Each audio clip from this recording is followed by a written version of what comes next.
Hey there.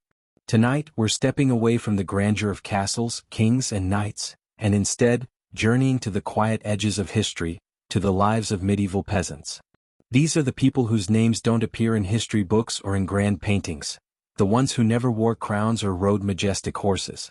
They lived simple, often harsh lives filled with plagues, hunger, cold winters, and countless small struggles that we rarely hear about. Yet, despite all this, they endured with a quiet strength and resilience that is truly remarkable. If you're here to unwind, to find a calm story to ease your mind before sleep, you're in the right place. This is a story not of glory or battles, but of survival, endurance, and the deep rhythms of daily life in a forgotten village at the edge of the medieval world. So, dim your lights, settle in, maybe turn on a soft fan or some gentle background noise if you like. That gentle hum can be strangely comforting. Allow yourself to drift with this slow, steady tale of lives lived close to the earth, beneath leaky thatched roofs, amidst muddy paths, and under skies that rarely change. If this story brings you peace, if you find comfort in this quiet glimpse into a world far removed from our own, please consider liking the video and subscribing. It helps us bring more calm, soothing stories to those who need them. And I'd love to know, where are you listening from and what time is it in your part of the world? It's always strangely comforting to know who else is falling asleep to the same quiet story. Now let's begin together at the edge of the map. Imagine a village so small and so remote that it barely whispers its existence to the world. This village has no name, or if it once did, that name has long been swallowed by time and memory. It rests in a shallow valley, tucked away somewhere vague and forgotten. Not on any map, not recorded in any ledger, not mentioned in the court of any lord. It's a soft crease in the land, a green and brown patchwork stitched with worn hands and weary backs. The homes here are humble and unassuming. They lean slightly as if the years and the winds themselves are slowly pushing them down. Their walls are woven from mud, straw, and sticks, a rough, patchworked quilt of materials gathered from the surrounding fields and woods. The wattle and daub technique, passed down through generations, creates walls that are porous and alive with cracks. Each winter's frost and summer's sun seem to take a small piece of these homes away, and each spring the villagers return to mend the damage, their fingers stiff and raw, their spirits worn but steady. Roofs are thick with thatch, golden and bright when fresh, but over time fading to a dull gray, frayed at the edges and leaking in places no hand can easily reach. On rainy days, the drip of water inside is a constant, uneven rhythm, echoing the slow, steady pulse of life itself. The air inside carries the mixed scent of damp earth, smoke from the fire, worn wool, and the faint, sour tang of livestock sharing the small living space. The presence of goats, chickens, and sometimes a cow inside the home is less a choice than a necessity. Warmth in winter, a shield against loneliness, and a living connection to the fields that feed the family. Time is measured not by clocks or calendars, but by the sun's position and the aching and weary bones. There is no school to mark days with lessons, no tavern with bells to call the hour, no markets bursting with colors and noise.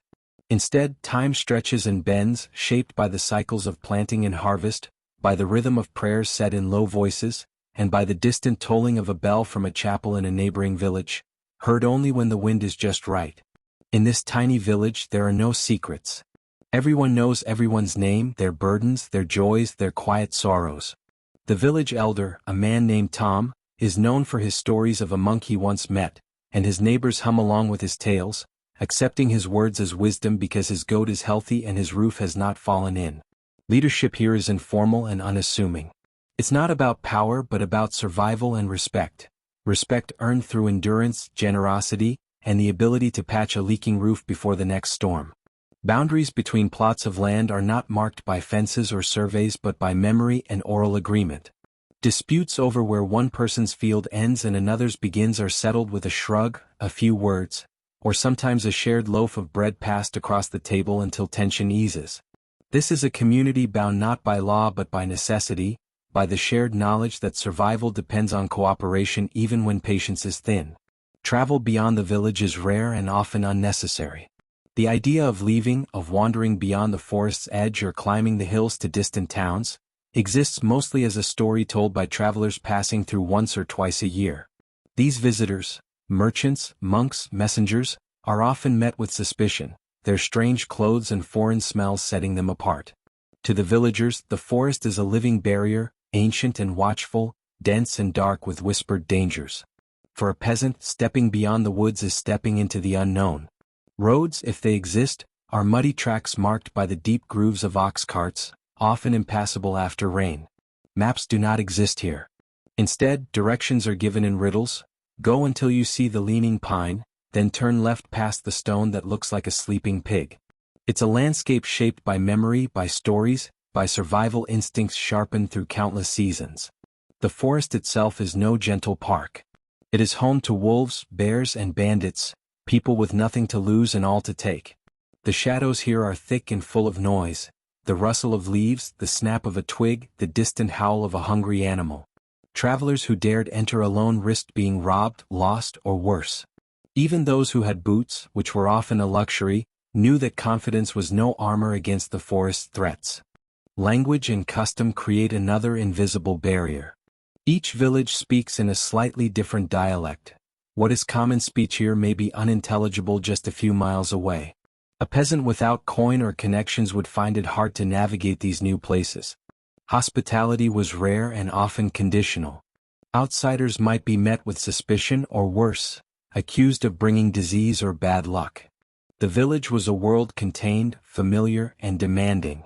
Leaving meant abandoning the known, the shelter of the crooked homes, the warmth of the shared fire, the steady routine of work and prayer, for uncertainty and danger. So most stayed, rooted to the soil that bore their lives and their labor. Inside the home, life moves with a slow, intimate rhythm. There is usually just one room, maybe two if the family was fortunate. This space serves as bedroom, kitchen, workshop, and gathering place. The hearth is the heart, a small fire that provides warmth, light, and a place to cook. Furniture is sparse. A table, a bench or two, a stool, perhaps a chest for storing the few possessions a family might own. Beds are wooden frames stuffed with straw or feathers, often shared by multiple family members. Blankets are heavy and coarse wool, rarely dry, and the air is thick with the mingled scents of smoke, sweat, and livestock. Animals often sleep inside to keep warm, tucked into corners or baskets. This is not a sanitary arrangement by modern standards, but it is one that brings comfort and security in the biting cold. The noises of the night, the bleating of goats, the shuffling of hooves, the crackle of the fire, become part of the background, a familiar lullaby to those who live here. The floors are dirt, hardened in places by years of sweeping and stomping, softened in others by rain and damp.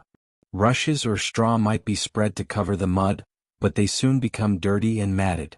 The walls, woven with sticks and coated with mud, creak and shift with the seasons. Cracks let in the wind, which the inhabitants learn to block with sacks or bundles of straw. Life inside this small space is one of endurance and adaptation. Every beam and slat, every patch of daub and thatch, tells a story of repeated repair and cautious hope. The house isn't built to last forever, it's built to survive the next storm, the next winter, the next year. Food is a constant concern, more problem than pleasure. The kitchen, if you could call it that, is just a corner of the living room near the hearth. There are no pantries lined with spices or shelves stacked with ingredients, only a single pot that never fully empties. This pot holds pottage, a thick, gray stew simmered slowly over days, replenished with whatever the land or the season provides. Cabbage, leeks, barley, dried beans, and sometimes the rare scrap of salted pork or a single bone for flavor. The taste is muted, earthy, more warmth than flavor. The pot is wiped and scraped, but never scrubbed clean. The ghosts of past meals linger in every bite. Bread is dense and dark, made of rye, barley, or oats. It is hard and crumbly, often mixed with chaff or even tree bark in times of famine.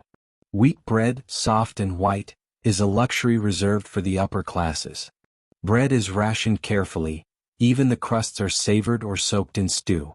Protein is scarce. Livestock are kept alive as much for their ongoing gifts, milk, eggs, wool, as for occasional meat.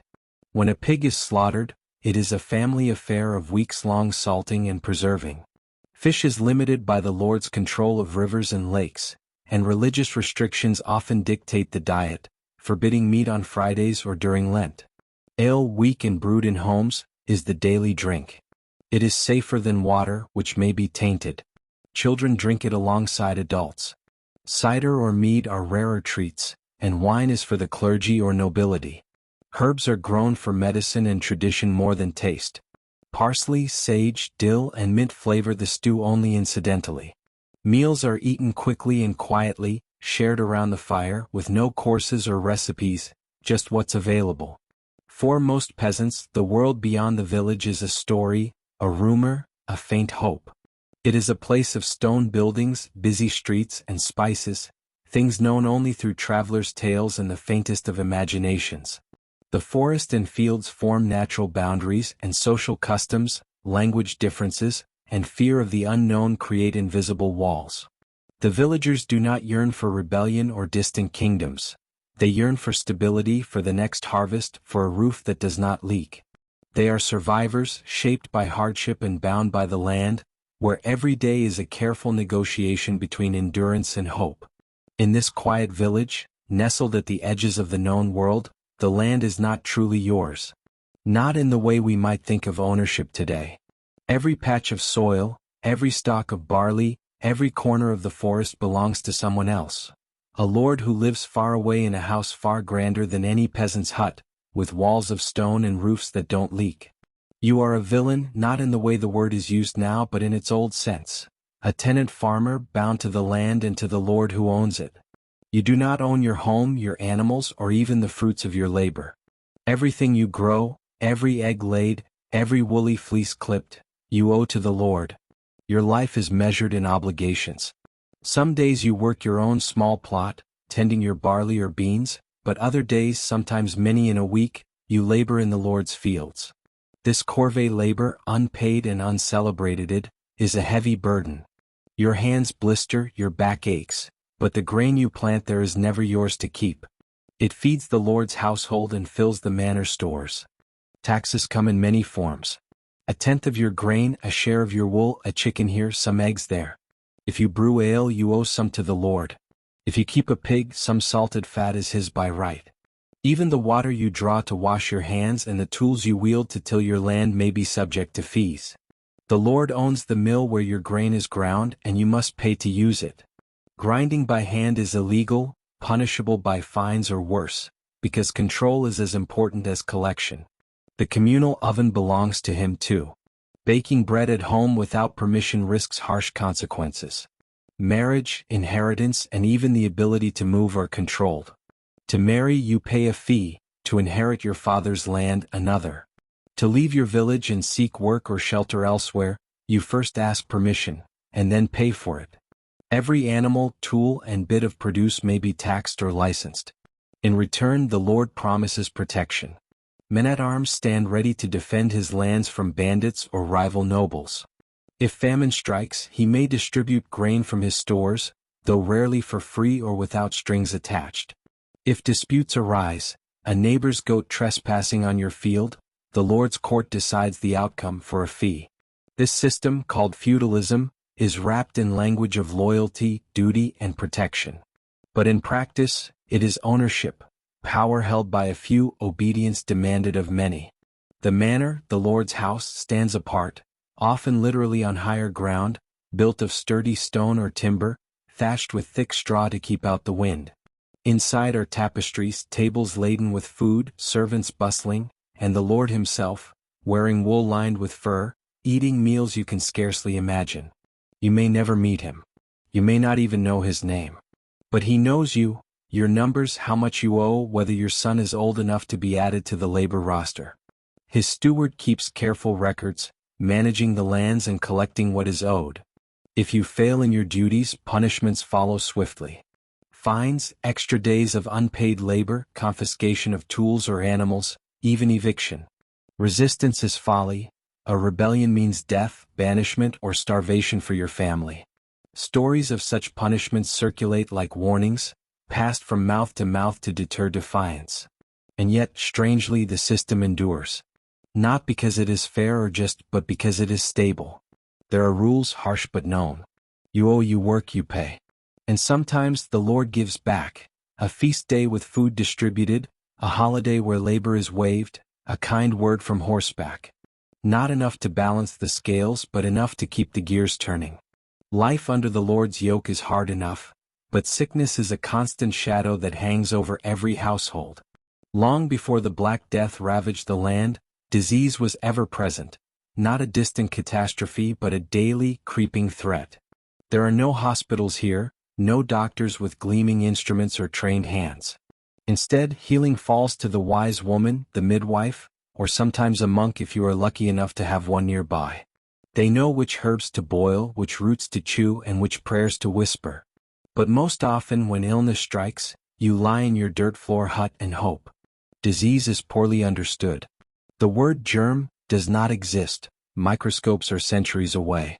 Theories abound, many confusing or wrong. Some believe illness rides on the miasma, bad air that carries sickness through smell. Villages smell of rot, manure, and smoke, thought dangerous.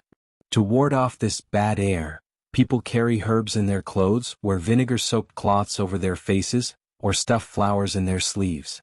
It does little but offers hope.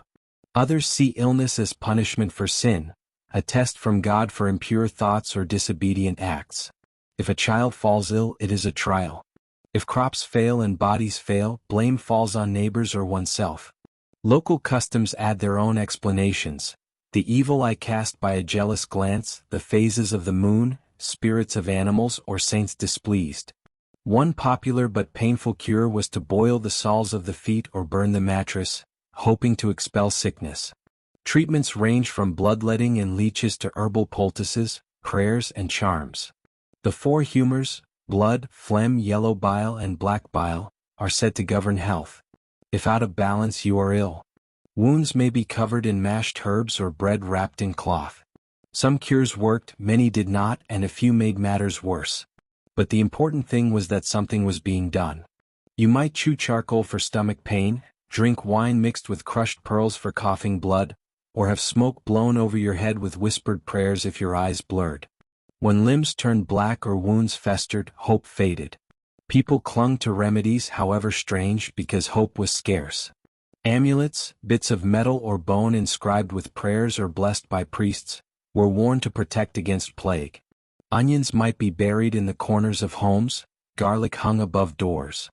Some tied live chickens to infected areas, hoping sickness would transfer to the bird. It rarely did, but it was better than nothing. When sickness came, you didn't quarantine or call for help. You worked until you could not, then you lay down while others carried on.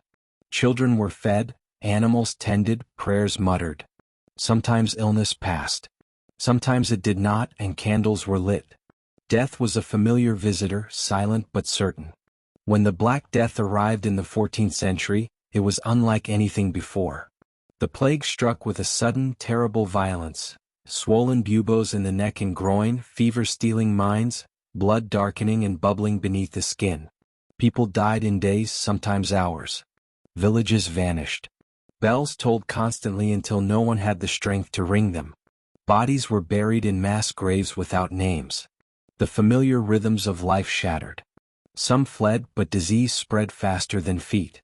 Others turned to religion, doubling prayers, flagellating themselves, promising better lives if spared. A few blamed outsiders, sinners, anyone but the invisible wind that carried death. The church tried to offer comfort and explanation, but priests and monks died in droves. Funerals were skipped, the dead buried quickly to prevent further spread. Yet life continued because it had to. Survivors learned to live alongside sickness. Homes were cleaned more often, herbs shared. Some believed surviving one illness granted protection against the next. Others doubted but milked cows and tended fields anyway. Children grew knowing which plants were poison and which might heal. Wounds were wrapped, fevers waited out, the signs of impending death recognized in silence. And amid it all, the human spirit persisted, a quiet refusal to give up, a stubborn hope that tomorrow would come, or that at least someone would remember the way you added rosemary to the broth. When night falls over the village, the world shrinks down to the size of your home, your hearth, your shared breath in the dark. Artificial light is a luxury few can afford. Wax candles are too precious to burn freely. Tallow lamps flicker only in emergencies or during religious devotions. Most nights, the fire is banked low, the coals glowing softly as the wind whispers through the thatched roof. Sleep does not come in one long, peaceful stretch. Instead, it arrives in two acts, separated by a waking period often called the watch, or second sleep. This pattern is not accidental, but a natural rhythm shaped by the long hours of darkness and the demands of life on the edge. The first sleep begins soon after the sun sets. Family members, neighbors, and animals all settle in the one or two rooms of the home, sharing the limited warmth and shelter.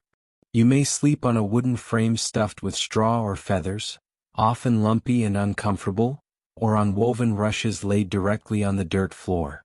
Blankets are heavy and coarse wool, never dry, layered thick to keep out the chill. You don't undress for bed. The idea would seem strange, even foolish.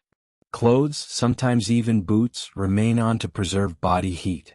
The animals, a goat near the door, a dog curled by the hearth, chickens nestled in baskets, share the space, bringing warmth and noise. Their sounds become a constant background.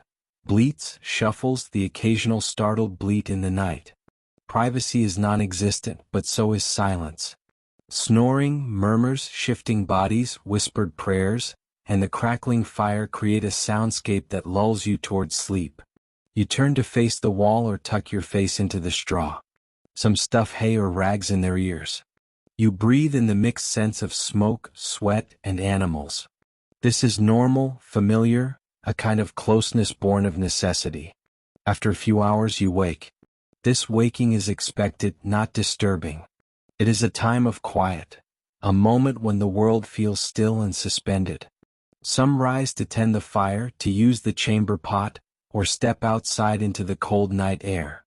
Others pray softly, whispering to saints or ancestors. Some lie still, caught between wakefulness and sleep, drifting in and out of dreams. Dreams hold great meaning. The midnight hours are believed to open a thin veil between the living and the dead, between the sacred and the mundane. Dreams from this time are vivid and remembered. They are shared the next morning not casually, but as important messages or omens. A dream of wheat fields might promise prosperity, a snake could foretell illness, a broken tooth might warn of death. After this watch period, sleep returns, a deeper, slower phase meant to heal the body and soul. It may be uninterrupted, but often it is broken by aches, cold, or the sounds of suffering. The house never fully goes silent. The fire crackles, wind whistles through cracks, a baby fusses, a cow shuffles. Fear of the night is real but complex.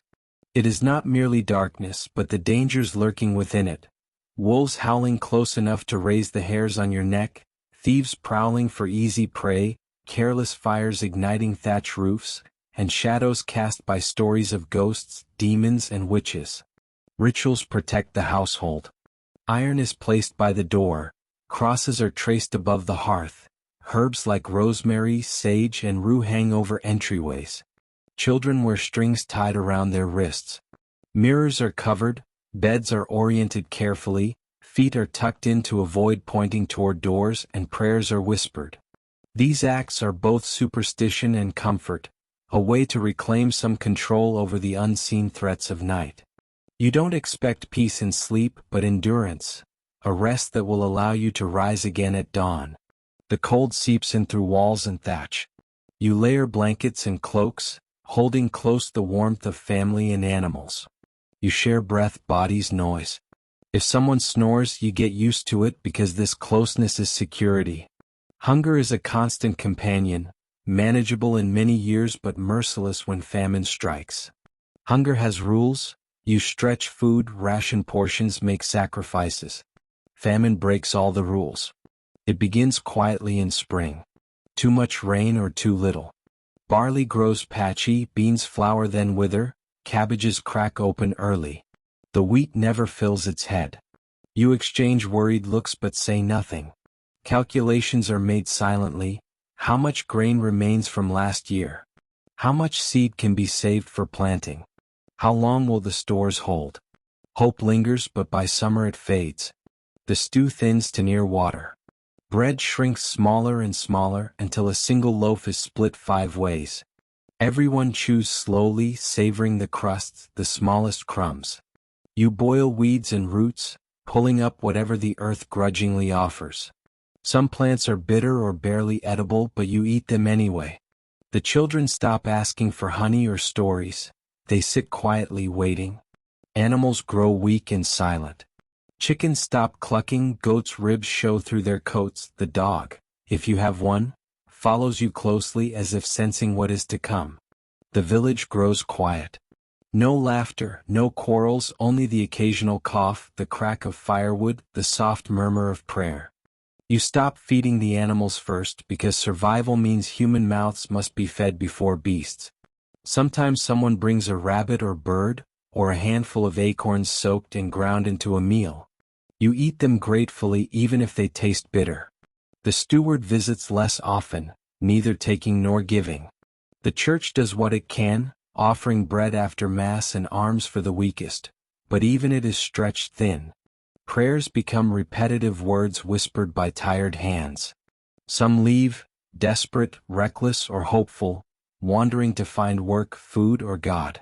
Some return, some don't. No one asks. There is no strength for questions. The body changes. Ribs press close to skin from the inside, movement slows, bruises bloom easily, cold bites deeper. The fire becomes your closest friend. You tend it more than you cook.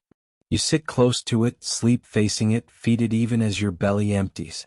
You dream strange dreams. Feasts of roast and bread, green shoots breaking through snow, animals returning. You wake chewing your tongue, longing for fullness. The graveyard grows fast. The church bell tolls less, sometimes not at all. Graves are shallow, prayers short, mourning silent. And then, slowly rain returns. The ground softens, seeds germinate. Harvests come weak but real. You eat slowly, remembering hunger's grip, the lies told to spare others pain. Life returns, fragile and precious. The church is more than a building. It is the air you breathe, the road beneath your feet, the rhythm of your year. It is your confessor, your calendar, your counselor, and the nearest thing to an oracle. The village priest may be the only literate person you know. He reads Latin prayers you do not understand, but you believe, or act as if you do, because belief shapes your world. He marks your life's milestones: baptism at birth, marriage, death. You belong to the church not by choice but because there is no other. The church carves the year into sacred pieces. Lent, Advent, Epiphany, All Saints. You do not say March or April. You say after Easter or near St. Michael's. It tells you when to fast and feast, what to eat and what to avoid. 40 days without meat before Easter, followed by feasts that make you dizzy. On saint days you share what you can. On fast days you imagine what you cannot. Even when your bowl is empty, your plate is full of rules. The church collects its tithe, a tenth of your yield, grain, eggs, wool, cider. The priest prays for mercy on what you have just paid. When harvests fail, the demand remains. The church expects its portion.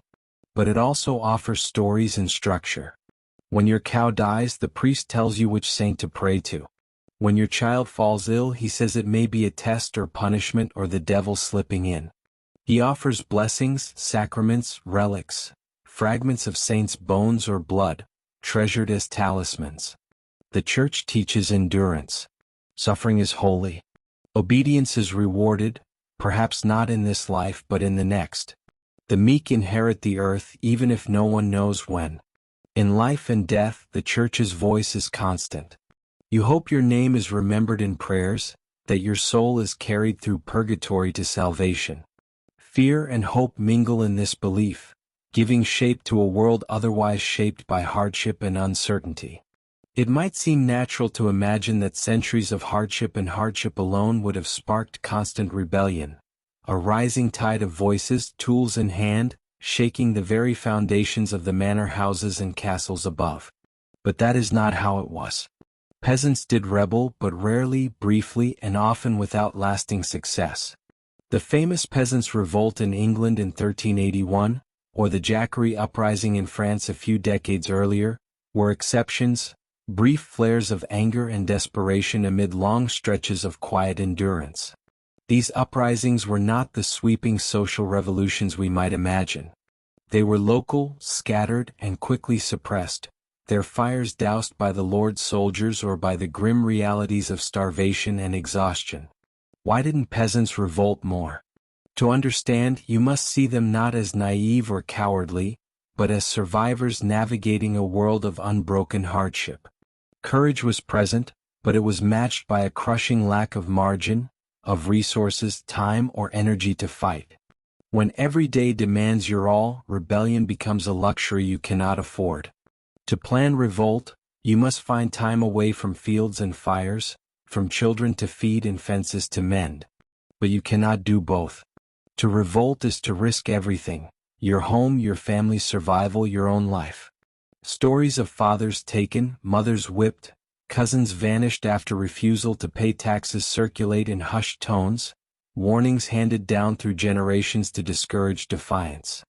Rebellion might burn bright for a moment, a tax collector's house torched, a steward chased away, but it is snuffed out almost before the smoke rises. Execution and retribution follow, and the fields must still be sown, the barley harvested, the animals tended. Instead of open revolt, peasants adapted. They bargained, bent the rules, and found cracks in the walls of their world. Perhaps a pig kept off the ledger, an extra sack of rye hidden underground, a bribe slipped in eggs rather than coin. These quiet rebellions were practical, a negotiation with power born of necessity rather than ideology. The world of the peasant was governed not by abstract concepts of justice, but by weather, survival, and habit. The question was never what is just, but will this feed us through winter? Justice, if it came at all, was a luxury they neither trusted nor expected. The church played its part, not only wielding spiritual power but shaping attitudes towards suffering and obedience. Endurance was holy, submission was righteous. You were taught that trials were purification, obedience rewarded in the next life, and that the meek would inherit the earth, though no one knew when. Hope flickered faintly, enough to keep giving, obeying, praying. The system stayed alive not only with fear, but with the smallest suggestion of reward. A feast, a holiday free of labor, a kind word. It was not friendship but a contract, and you fulfilled your part because survival depended on it. Life in the medieval village was small in scope, but vast in its demands. Survival required a rhythm of daily tasks. Repeat. You stop feeding the animals first, because survival means human mouths must be fed before beasts. Sometimes someone brings a rabbit or bird, or a handful of acorns soaked and ground into a meal. You eat them gratefully even if they taste bitter. The steward visits less often, neither taking nor giving. The church does what it can, offering bread after Mass and arms for the weakest, but even it is stretched thin. Prayers become repetitive words whispered by tired hands. Some leave, desperate, reckless, or hopeful, wandering to find work, food, or God. Some return, some don't. No one asks. There is no strength for questions. The body changes. Ribs press close to skin from the inside, movement slows, bruises bloom easily, cold bites deeper. The fire becomes your closest friend. You tend it more than you cook.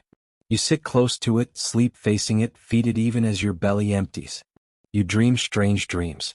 Feasts of roast and bread, green shoots breaking through snow, animals returning. You wake chewing your tongue, longing for fullness. The graveyard grows fast. The church bell tolls less, sometimes not at all. Graves are shallow, prayers short, mourning silent. And then, slowly, rain returns. The ground softens, seeds germinate. Harvests come weak but real. You eat slowly, remembering hunger's grip, the lies told to spare others pain. Life returns, fragile and precious. The church is more than a building. It is the air you breathe, the road beneath your feet, the rhythm of your year. It is your confessor, your calendar, your counselor, and the nearest thing to an oracle. The village priest may be the only literate person you know. He reads Latin prayers you do not understand but you believe, or act as if you do because belief shapes your world. He marks your life's milestones: baptism at birth, marriage, death. You belong to the church not by choice but because there is no other. The church carves the year into sacred pieces. Lent, Advent, Epiphany, All Saints. You do not say March or April, you say after Easter or near St. Michael's. It tells you when to fast and feast, what to eat and what to avoid. 40 days without meat before Easter, followed by feasts that make you dizzy. On saint days you share what you can. On fast days you imagine what you cannot. Even when your bowl is empty, your plate is full of rules. The church collects its tithe, a tenth of your yield, grain, eggs, wool, cider. The priest prays for mercy on what you have just paid. When harvests fail, the demand remains. The church expects its portion. But it also offers stories and structure. When your cow dies, the priest tells you which saint to pray to. When your child falls ill, he says it may be a test or punishment or the devil slipping in. He offers blessings, sacraments, relics, fragments of saints' bones or blood, treasured as talismans. The church teaches endurance. Suffering is holy. Obedience is rewarded, perhaps not in this life but in the next. The meek inherit the earth even if no one knows when.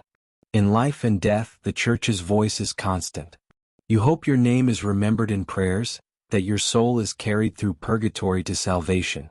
Fear and hope mingle in this belief, giving shape to a world otherwise shaped by hardship and uncertainty. It might seem natural to imagine that centuries of hardship and hardship alone would have sparked constant rebellion, a rising tide of voices, tools in hand, shaking the very foundations of the manor houses and castles above. But that is not how it was. Peasants did rebel, but rarely, briefly, and often without lasting success. The famous Peasants' Revolt in England in 1381, or the Jacquerie Uprising in France a few decades earlier, were exceptions, brief flares of anger and desperation amid long stretches of quiet endurance. These uprisings were not the sweeping social revolutions we might imagine. They were local, scattered, and quickly suppressed, their fires doused by the Lord's soldiers or by the grim realities of starvation and exhaustion. Why didn't peasants revolt more? To understand, you must see them not as naive or cowardly, but as survivors navigating a world of unbroken hardship. Courage was present, but it was matched by a crushing lack of margin, of resources, time, or energy to fight. When every day demands your all, rebellion becomes a luxury you cannot afford. To plan revolt, you must find time away from fields and fires, from children to feed and fences to mend. But you cannot do both. To revolt is to risk everything, your home, your family's survival, your own life. Stories of fathers taken, mothers whipped, cousins vanished after refusal to pay taxes circulate in hushed tones, warnings handed down through generations to discourage defiance. Rebellion might burn bright for a moment, a tax collector's house torched, a steward chased away, but it is snuffed out almost before the smoke rises. Execution and retribution follow, and the fields must still be sown, the barley harvested, the animals tended. Instead of open revolt, peasants adapted. They bargained, bent the rules, and found cracks in the walls of their world. Perhaps a pig kept off the ledger, an extra sack of rye hidden underground, a bribe slipped in eggs rather than coin. These quiet rebellions were practical, a negotiation with power born of necessity rather than ideology.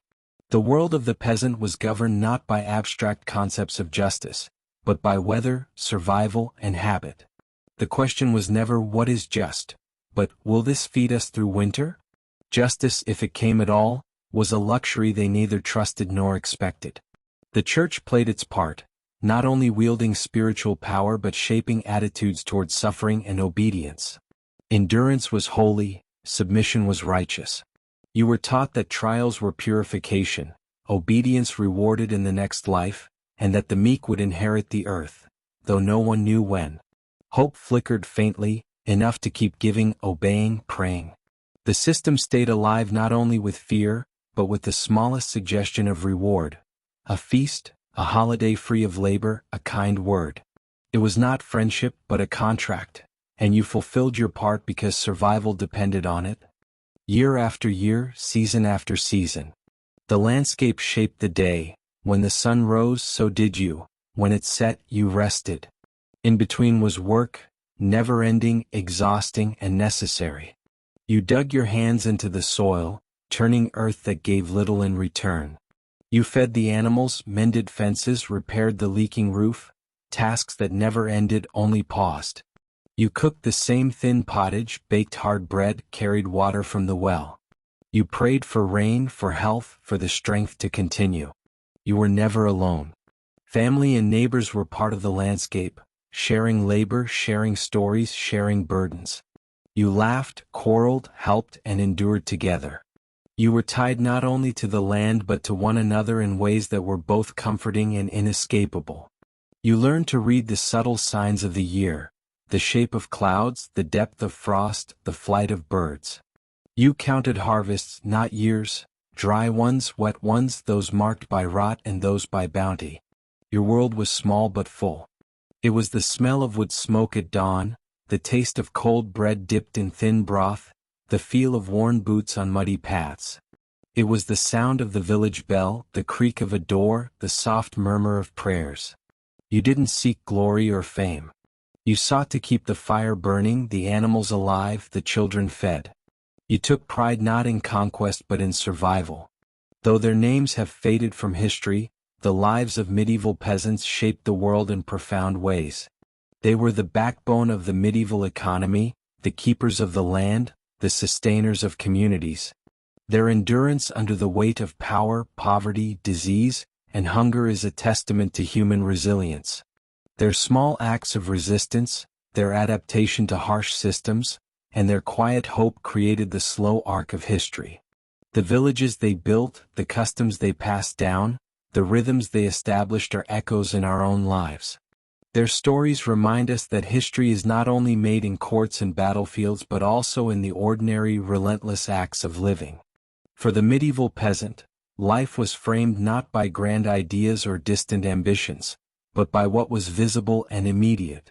The land beneath their feet, the patch of sky above, the shape of the nearest hill, these were the boundaries of their world. They did not measure time by calendars or clocks but by the season's slow turn and the harvest's fragile success. Their hopes were modest, often unspoken. Not for riches or power, but for another day to live through, for a roof that held against the wind, for food enough to fill the stomach and warmth enough to quiet the bones. In this acceptance there was a quiet peace, not one of joy or ease but of presence and endurance. They did not question why the rains came late or the frost fell early. They learned to live with loss, with suffering, with hunger. They treasured small victories, a dry corner, a fire that still burns at dawn, a loaf of bread cracked on top, dark on the bottom. Their faith, deeply woven into daily life, gave shape and meaning to hardship. The Church taught that suffering was not meaningless but holy, that endurance was a form of righteousness. This belief did not always bring comfort, but it brought structure, a way to hold on to hope when the world seemed harsh and unyielding. The story of the medieval peasant is not one of dramatic change or heroic rebellion, but of survival measured in small steps and steady breaths.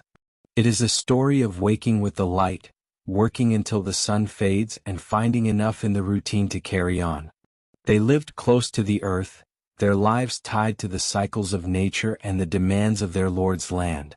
They knew the taste of boiled history in their daily pottage, the weight of unseen chains in every owed tithe and labor hour. And yet they endured. Their legacy is the enduring human capacity to adapt and survive in the face of overwhelming odds, to find rhythm and meaning in repetition, to hold community in the midst of hardship, to carry hope quietly through long nights. In the village, life was never solitary. It was a shared existence woven through the ties of kinship, neighborliness, and an unspoken interdependence that shaped every day.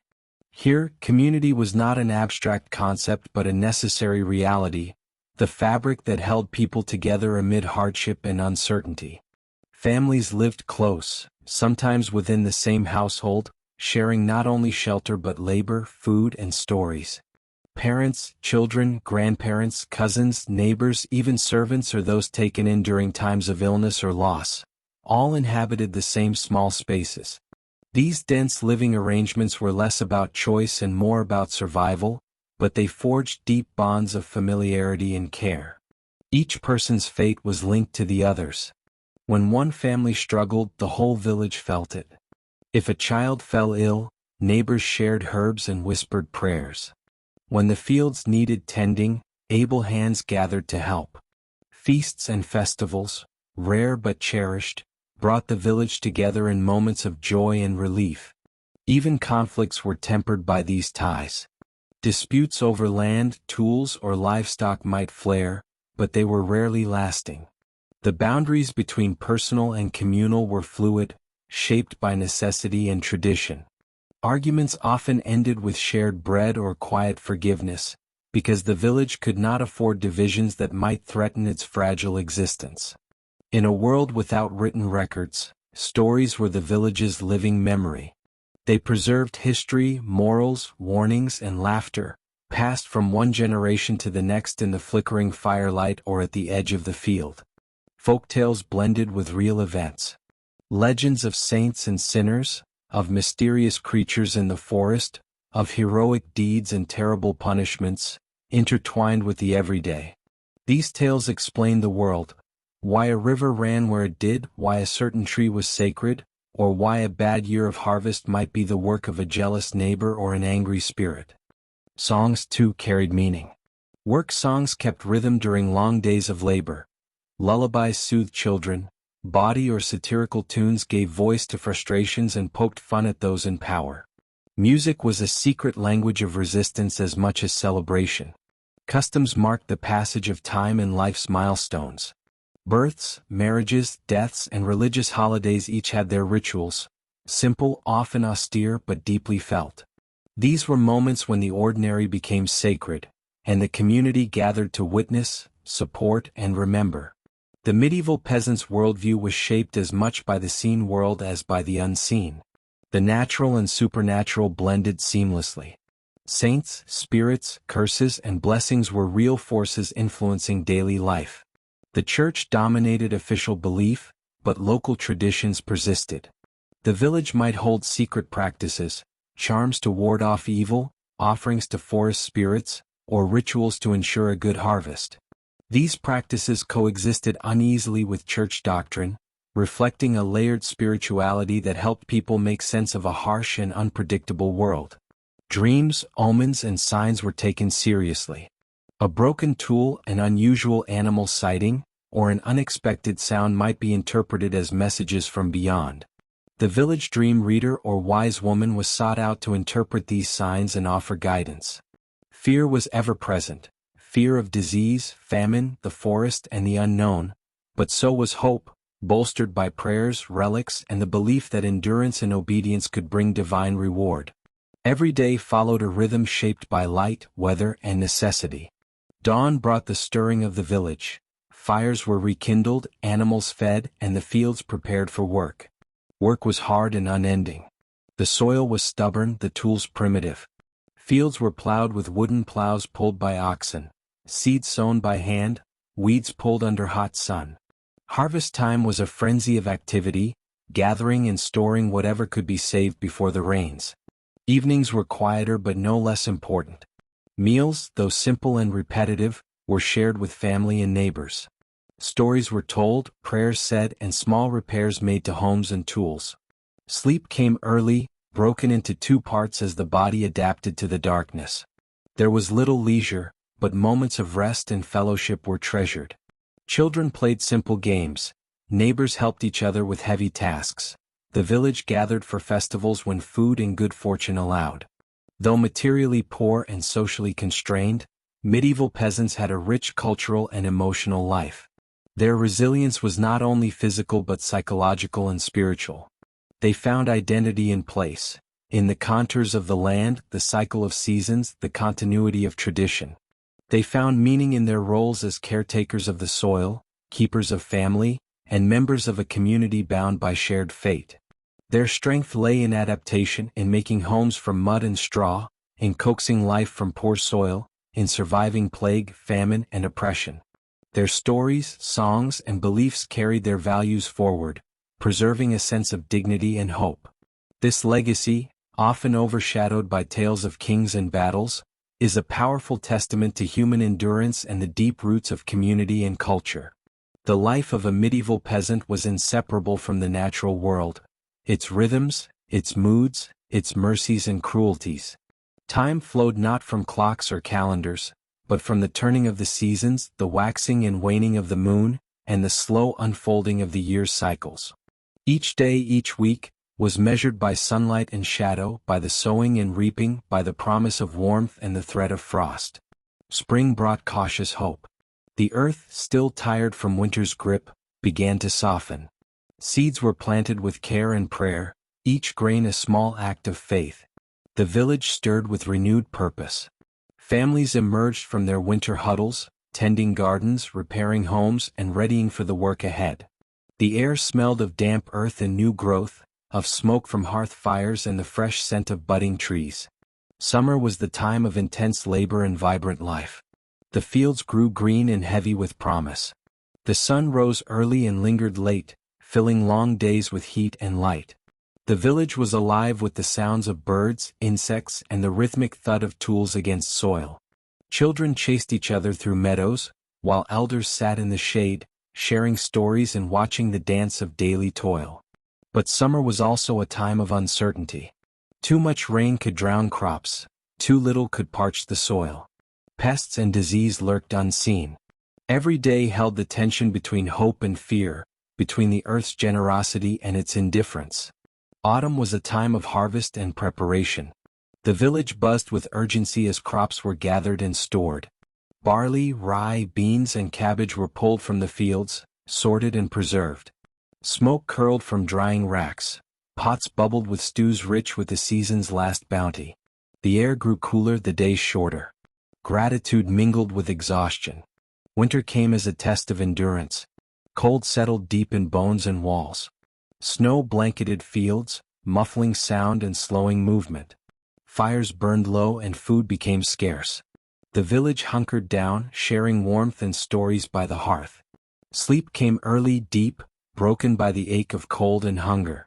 The world outside grew quiet, still as if holding its breath until spring. The natural world was both provider and adversary. Floods, droughts, frost, and storms could bring ruin as easily as rain brought growth. Peasants learned to read the signs, the shape of clouds, the direction of winds, the behavior of animals, to prepare as best they could. They conserved seed grain, rationed food carefully, and stored what they could. They learned which weeds were edible, which roots could be boiled, which herbs healed or harmed. They wove straw into mats and roofs, fashioned tools from wood and stone, and patched their homes year after year. The seasons dictated work and rest, not laws or rulers. When the soil was too hard to till or frozen to plant, bodies and spirits slowed. When the harvest was good, hopes lifted. When it failed, despair crept quietly, wrapped in prayer and endurance. This intimate knowledge of the land and sky was a form of wisdom passed down through generations. It shaped not only survival but identity, a deep belonging to place and season that still echoes in rural communities today. The village was a web of mutual reliance. No one thrived alone. Neighbors shared tools, labor, and news. Families pooled resources during hard times and celebrated together during feasts and festivals. This interdependence was vital. The old helped the young, children learned skills from elders. When illness struck, others cared for the sick and fed the children. When storms damaged homes or fields, neighbors joined hands to repair and replant. Social gatherings, though rare, were cherished. Weddings, harvest festivals, and saints' days brought music, dance, and feasting. These moments lifted spirits, renewed bonds, and reminded all that despite hardship, life held joy. Faith was woven into every aspect of life. The church, with its rituals and calendar, marked time and gave structure. Prayers were offered not just for salvation but for good crops, health, and protection. Yet beyond formal religion, personal and communal beliefs shaped daily life. Superstitions, charms, and folk wisdom provided comfort against the unknown. The sacred was found in the earth, the sky, and the rhythms of life. This spirituality nurtured resilience, a belief that suffering was part of a divine plan and that endurance was a virtue. It gave hope beyond the present, strength to face daily trials, and a sense of belonging to a larger story. Though their lives were marked by hardship, medieval peasants possessed a deep reservoir of strength and dignity. They found meaning in work well done, in community shared, in the simple beauty of earth and sky. Their story is not one of victims but of survivors, people who, despite poverty, disease, and powerlessness, created lives full of purpose and connection. They remind us that history is not only shaped by kings and battles but by the quiet, persistent efforts of ordinary people. As you listen and drift toward sleep, let the rhythms of this ancient world settle around you. Feel the steady beat of seasons turning, the soft murmur of shared stories, the warm glow of hearth fires long ago. Let this quiet tale remind you that strength often lives in small, steady breaths, in endurance, hope, and the simple act of living through another day. Rest now, wrapped in the comfort of enduring human spirit, and let peace fill you as the night deepens. For medieval peasants, the land was more than a resource. It was a constant presence, a partner in survival and a source of mystery and reverence. The soil was both generous and demanding, offering life only to those who tended it patiently, season after season. Fields were cleared slowly, often by hand, stones pulled from earth and stacked into rough walls or left in piles where they could not hinder the plow.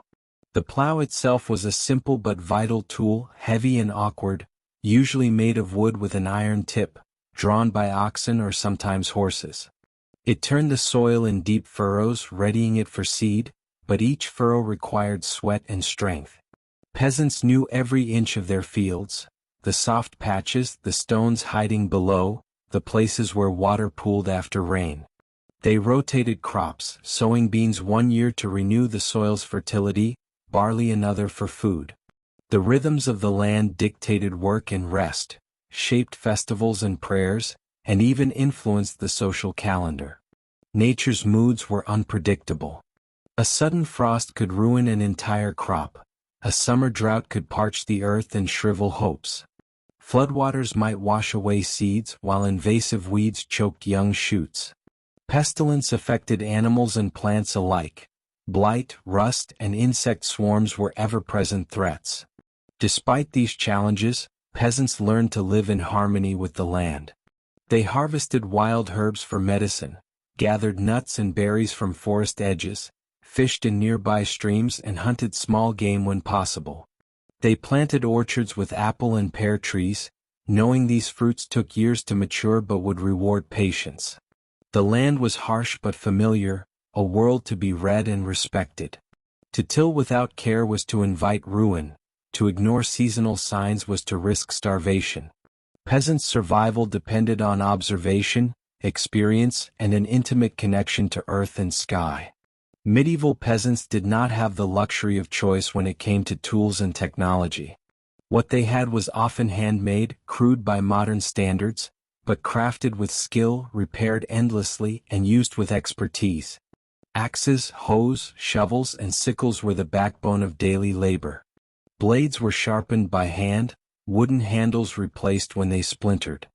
The forging of iron tools was a specialized craft, usually performed by village blacksmiths who also made nails, horseshoes, and hardware for carts and buildings. The plow was essential, but so were spades and rakes for smaller plots. A wooden yoke was fashioned to harness oxen. Simple wheels, ropes, and pulleys eased the movement of heavy loads. Buckets, churns, and barrels were carved from wood and bound with iron hoops. Every tool was precious. Broken items were mended or cannibalized for parts. Sharpening stones were treasured. Craftspeople were valued members of the community, their knowledge passed orally and by demonstration. In the home, spinning wheels and looms transformed wool into yarn and fabric. Needles, made of bone or metal, were used to stitch clothes by hand. Leather was tanned with care to make shoes, belts, and harnesses. These technologies, simple yet effective, allowed peasants to stretch scarce resources and maintain a fragile independence. Ingenuity was born of necessity, and even small improvements could mean the difference between survival and hardship. Medieval peasants were masters of making do. With limited materials and no ready-made goods, they crafted what they needed, repurposed what they could, and stretched every resource. Clothing was usually homespun and hand-sewn from wool or linen. Garments were patched, darned, and mended repeatedly. Old clothes might be cut down for children or turned into household rags. Dye was scarce and often made from local plants or minerals, resulting in muted colors. Furniture was basic but functional. Rough benches, stools, tables, and beds made from local timber. Items were sometimes carved with simple decorations or painted with natural pigments. Household objects like bowls, spoons, and churns were fashioned from wood or clay, often cracked or chipped but still useful. Cooking vessels were heavy pots of iron or coarse pottery, used over open fires or hearths. Baking was communal when permitted, with large ovens shared among families. Food preservation relied on salting, smoking, drying, or pickling, techniques passed down through generations. Even toys for children were crafted from wood or scraps, simple but cherished. Dolls, miniature tools, or carved animals provided distraction and joy. This culture of resourcefulness was a form of quiet resilience. Peasants lived with what they had, finding beauty and utility in modest materials, and skillfully adapting to their environment and limitations. Survival in the medieval countryside was not only about labor but about continuous adaptation. Peasants responded to changes in climate, disease, social structure, and the whims of their lords with flexibility and care. Crop failures prompted changes in planting patterns. Families might shift from barley to rye if the soil demanded. If animals fell ill, alternative sources of food were sought. When tools broke, new designs or materials were tried. When taxes rose, hidden caches of grain might be buried, or extra days of labor negotiated. Socially, peasants formed alliances and networks that went beyond their immediate village. Marriages linked families across regions, spreading knowledge and goods. Market days in nearby towns offered rare opportunities for trade and information exchange. Knowledge was passed in practical terms. When to sow, how to treat wounds, where to find clean water, how to navigate the seasons. This knowledge was communal and often sacred, tied to the survival of the group. Ingenuity also found expression in storytelling, ritual, and song, ways to cope with hardship and pass on wisdom. Through these cultural forms, peasants preserved their identity and resilience in the face of adversity. In the medieval peasants' world, food was not merely nourishment, it was life itself, intertwined with ritual, survival, and community.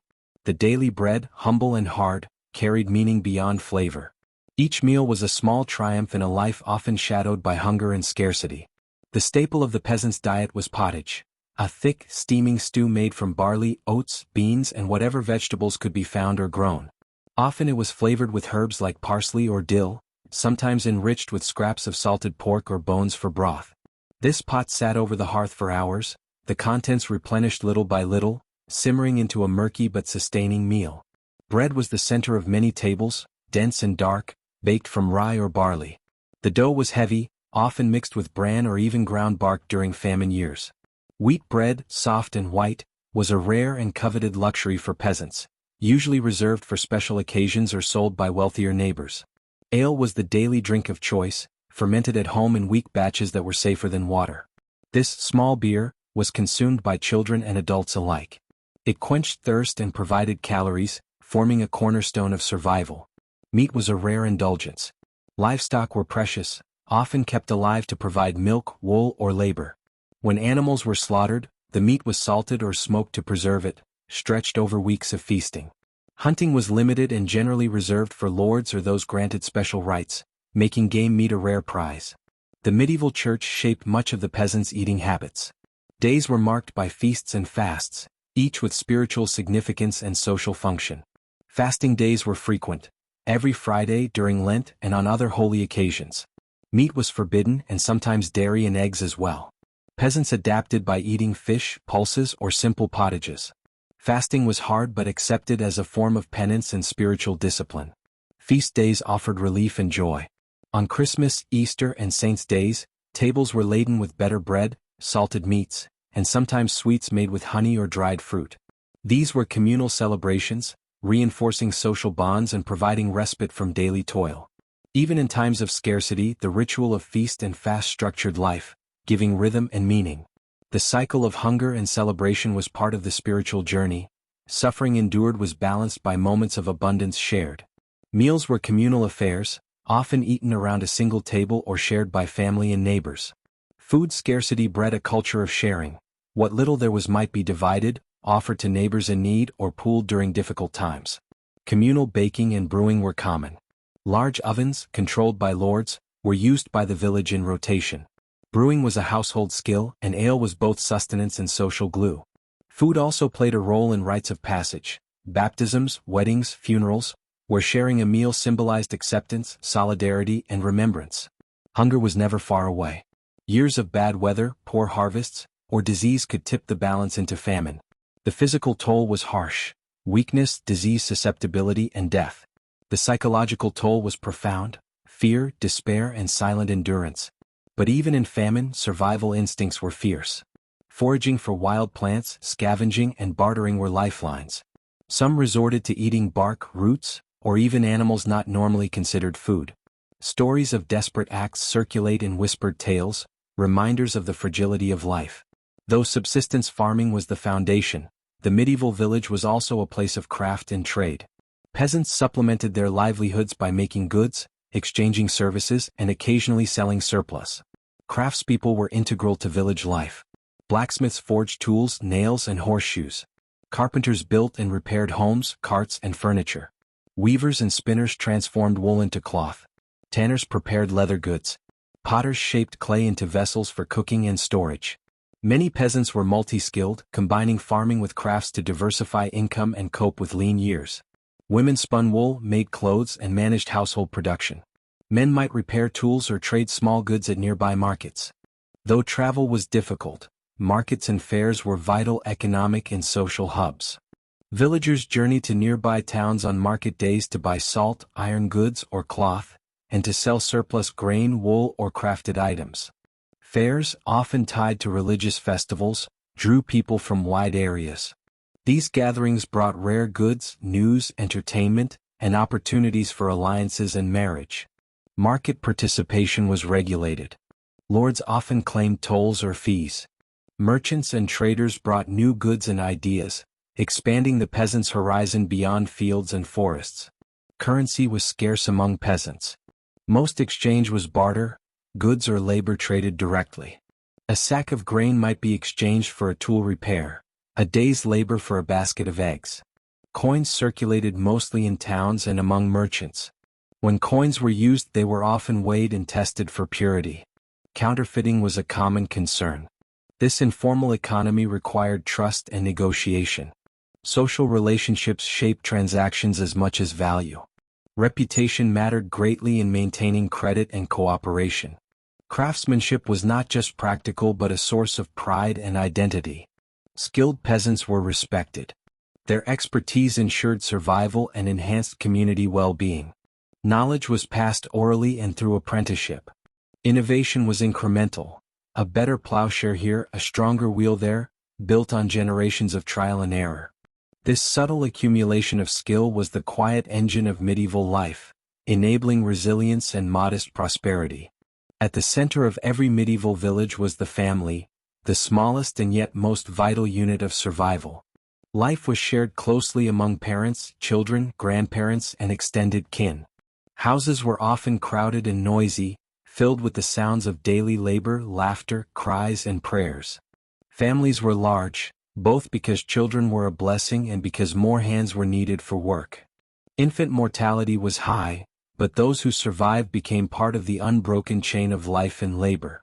Every member had a role, no matter how small. Childhood was brief and demanding. From a young age, children learned the rhythms of the land and the expectations of the community.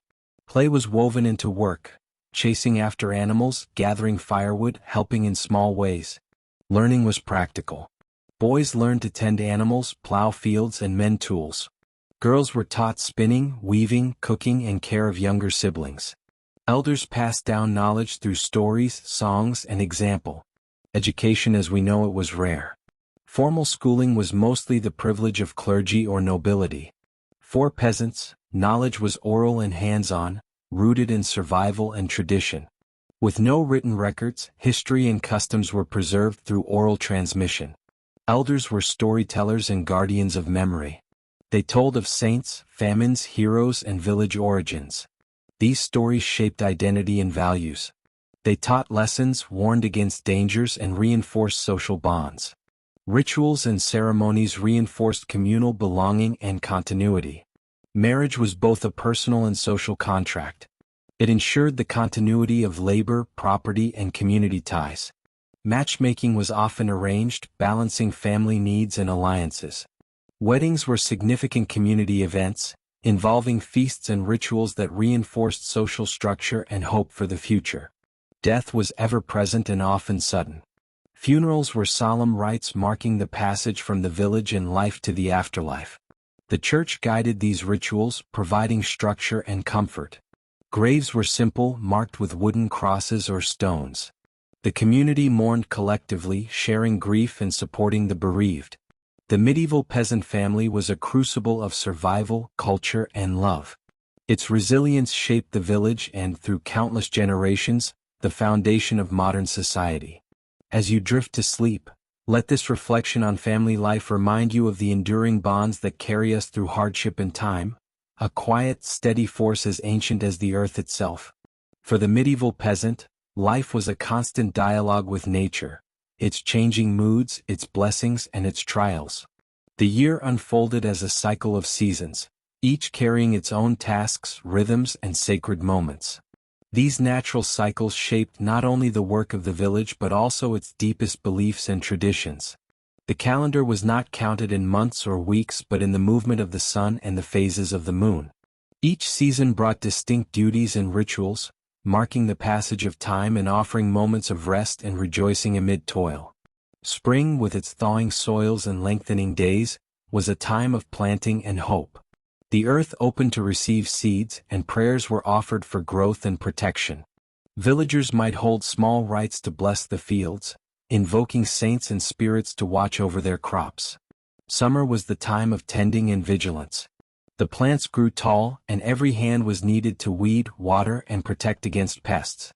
Long days and warm nights encouraged gatherings and storytelling beneath the stars. The village was alive with the scent of flowers and freshly cut hay. Autumn brought the harvest, a time of both relief and labor.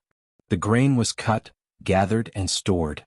Communal feasts celebrated the fruits of the earth, and gratitude was expressed through prayers and offerings. These celebrations were vital, binding the community through shared joy and thanksgiving. Winter was a season of rest and endurance. The land lay fallow under snow or frost.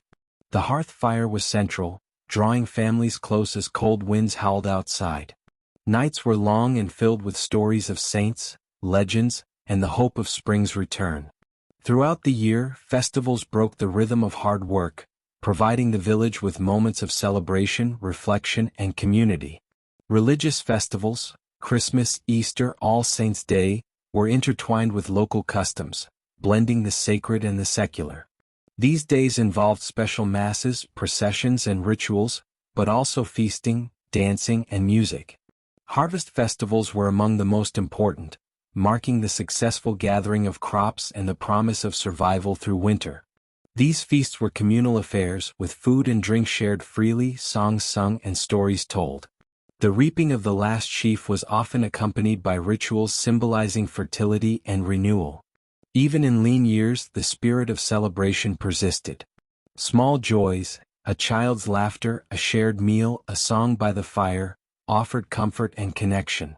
The medieval peasant's world was alive with unseen forces. Folk beliefs and superstitions were woven into daily life, offering explanations for misfortune and means of protection.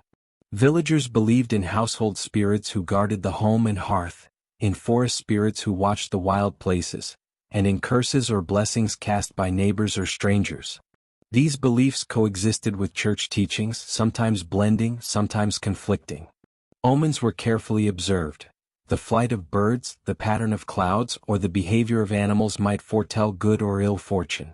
Dreams were messages from the divine or the spirit world. Magic and charms were common. Herbs were gathered not only for healing but for protection. Witches and wise women held ambiguous places, feared and respected. Rituals for fertility, health, and weather were performed quietly, passed down through generations. Work was not only a necessity but a sacred duty. The peasants' labor connected them to the divine through the earth. Each sowing, weeding, and harvesting was an act of faith and survival. Daily tasks followed the sun. Dawn was a call to begin, dusk a signal to rest. Work was shared among family and community, blending effort and cooperation. Tools were simple but skillful hands made them effective. The plow cut deep furrows, sickles harvested grain, hands wove cloth and built homes. Every task required knowledge, endurance, and care. Even in a world of hardship, moments of rest and reflection were vital. Sundays and holy days offered respite from labor. These were times for prayer, community gathering, and renewal. Around the hearth, families shared stories, songs, and memories. These moments strengthened bonds and passed wisdom. In the quiet of winter, when fields rested, hearts and minds could also find peace, a space to dream, remember, and hope. As you listen and drift towards sleep, imagine the slow turning of the seasons, the steady heartbeat of the earth beneath those humble homes. Feel the warmth of firelight, the murmur of prayers, the laughter and tears woven into village life. Let this story remind you of the enduring connection between people and nature, work and rest, suffering and celebration, an eternal dance as old as time. Rest now, wrapped in this ancient rhythm, and let peace flow gently over you. Tonight, as you listen and let your thoughts settle, remember the medieval peasant not as a figure of poverty or suffering alone, but as a person of ingenuity, creativity, and deep connection to the earth and community. Their world was harsh and demanding, yet they crafted lives full of meaning through skill, adaptation, and quiet strength. Every tool repaired, every stitch mended, every seed planted was a small act of genius born from necessity. Their story reminds us that human creativity shines brightest not only in grand inventions or discoveries but in the daily acts of making do, of finding ways to live with less, and of building community in the smallest spaces. Let this thought soothe you as you drift toward rest, that the spirit of resilience and creativity is ancient, enduring, and within us all. Life for medieval peasants was a constant negotiation with the rhythms of the natural world and the constraints imposed by their circumstances. Each day unfolded in repetition, a delicate dance between toil and rest, hope and hardship. The sun's rising was a call to action, an unspoken signal that the work of survival awaited again. From dawn until dusk, hands shaped the earth, tended animals, and mended the fragile shelter that kept the cold at bay. The fields, small and often rocky, demanded constant attention, yet the yield was always uncertain, subject to rain or drought, to pestilence or blight. Inside their humble homes, the fire was the heart, both source of warmth and the focal point for family life. Smoke curled upward through the simple chimney or cracks in the thatch, filling rooms with a haze that mingled with the smells of cooking stew, damp wool, and earth. Around the hearth, stories were passed down, legends mixed with practical wisdom, and songs rose softly to ease the burdens of the day. The voices of children, siblings, parents, and elders intertwined, creating a tapestry of sound that comforted even as it marked the passage of time. Daily tasks were often shared, a communal effort woven tightly into the fabric of village life. The fields could not be tended alone, nor could the animals be cared for without help. Neighbors looked out for one another, offering assistance in times of need, sharing tools or seed, lending hands to repair a fence or harvest a late crop. This interdependence was not just a matter of kindness, but of necessity. It was understood that the survival of one was tied to the survival of all. Yet within this collective effort, the individual's resilience and ingenuity shone. Peasants were skilled at making do with little, turning simple materials into useful tools and clothing, patching torn garments with scraps, and repairing broken implements with worn hands. Ingenuity thrived in the smallest details: a sharpened blade, a woven basket, a carefully stored seed saved for the next planting. These acts of quiet creativity sustained families and communities through the harshest times. The changing seasons shaped every facet of life. Spring brought renewal and cautious hope as frozen earth thawed and seeds were sown with prayers whispered beneath pale skies. Summer stretched long and warm, days filled with the relentless labor of tending crops and animals, with the scent of hay drying and wildflowers blooming. Autumn was a time of urgency and thanksgiving, the golden harvest gathered and stored with care, meals richer and celebrations more frequent. Winter, by contrast, was a time of stillness and endurance, of fires kept burning through long nights, of bodies wrapped in layers of wool, and spirits sustained by stories and faith. Despite the hardship, moments of joy and relief emerged, a child's laughter chasing after a stray lamb, a neighbor's gift of freshly baked bread, the shared warmth of a festival feast after a successful harvest. These fleeting times of abundance and community were cherished, memories to hold close during months when hunger and cold made survival a daily challenge. Belief and superstition infused daily life, shaping behavior and offering explanations for the unpredictable world. The line between the natural and supernatural was thin and porous. Saints and spirits were invoked for protection. Charms and rituals warded off misfortune. Omens and dreams or nature were interpreted with care. The church provided structure and hope, yet local traditions, often older and more intimate, continued alongside official doctrine. This blend of faith and folklore created a rich spiritual tapestry, comforting and complex. Children grew up immersed in this world, learning by watching, listening, and helping. Education as we know it was rare. Knowledge was practical and oral, handed down through stories, tasks, and daily experience. From an early age, children contributed to the household, fetching water, tending animals, assisting in the kitchen, and eventually working the fields. Play was woven into work, a moment of lightness amid heavy demands. Family ties were strong and vital. Large households often included not just parents and children but grandparents, uncles, aunts, and cousins. These extended families shared resources and responsibilities, providing social and emotional support that was essential in a world where danger and loss were ever present. Marriage was both a personal and community affair, securing alliances and ensuring the continuation of labor and lineage. Death was a constant companion, marking the passage of generations and shaping attitudes toward life itself. Funerals were somber rituals that bound the community together in grief and remembrance. Graves were simple, often unmarked, but sacred spaces that connected the living with ancestors and the divine. The hope of an afterlife gave meaning to suffering and loss, offering solace where earthly comforts were scarce. Through all these facets of life, the medieval peasant embodied a remarkable capacity for endurance. Their story is not one of helplessness but of persistent adaptation, quiet resistance, and profound connection to each other, to the land, and to the unseen forces that shaped their world. This resilience carried them through plagues, famines, oppression, and the ceaseless demands of survival. As night falls and the village quiets, these rhythms slow. Fires burn low, voices soften, and bodies find rest. The steady pulse of existence continues beneath the stars, a timeless pattern of labor and love, struggle and hope.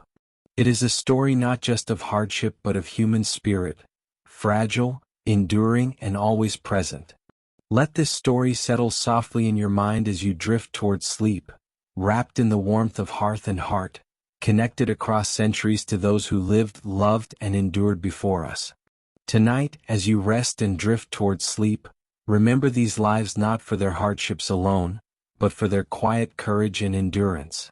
They built the foundations of the world we know, not with swords or crowns, but with hands weathered by toil and hearts steady through storms. Their story is one of presence, a reminder that strength often lives in the small, the slow, the unseen. That survival is not only about conquest, but about holding on, day after day, season after season. So let this quiet tale settle softly around you. Breathe with the rhythm of the earth beneath those leaky roofs, listen to the whispered prayers beneath cold stars, and find peace in the steady pulse of endurance. Sleep well knowing that the past is full of lives lived with quiet strength, and that in their story, there is a gentle kind of hope.